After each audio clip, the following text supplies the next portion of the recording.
onwere anything ị na-practice n'ụwa abụrụ n'aka mmadụ ka o si bịa.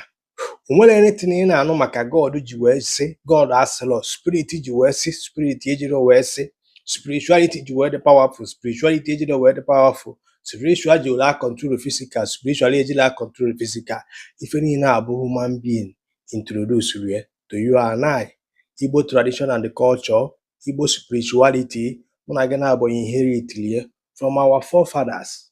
Etu akwa ka ọ ya abụ anyị nọchakwa n'ụwa na ndị nọkwa ebe a inherit kwu ya na-aga. Onwere any spirit anywhere, onwere invisible spirit no anywhere bịara gwa mụ na gị na-abụ na afịa bụ God, or gwa our ancestors na afịa bụ God, or afịa ji wee bụrụ Chukwu okike.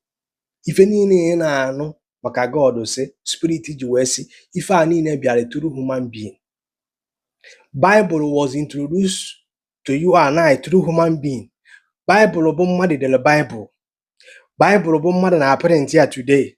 Bible bụ mmadụ inventri machine eji print ya.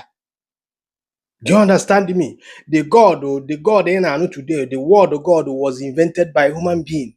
Every alphabet ị na-anụ today eji akpọ ndị mmadụ afa bụ human being organized ya, invent ya, tinye etu esi wee na-adị.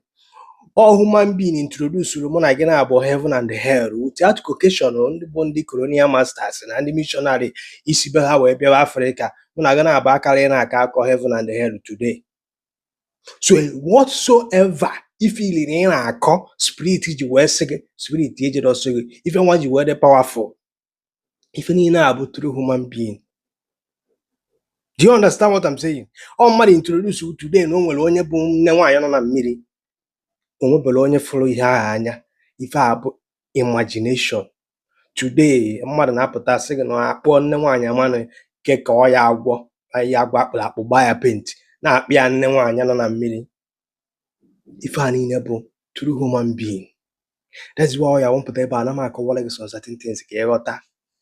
Belief system ị nọ na ya na-ewu mmadụ debere datin, ghọta ife a ka ọ baalị gị uru.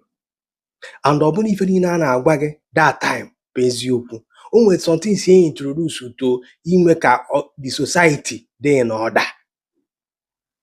Do you understand what I'm saying?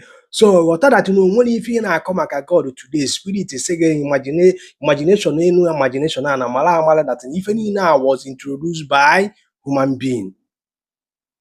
Ego iji ego sacramentary ego any spiritual item today was invented by human being.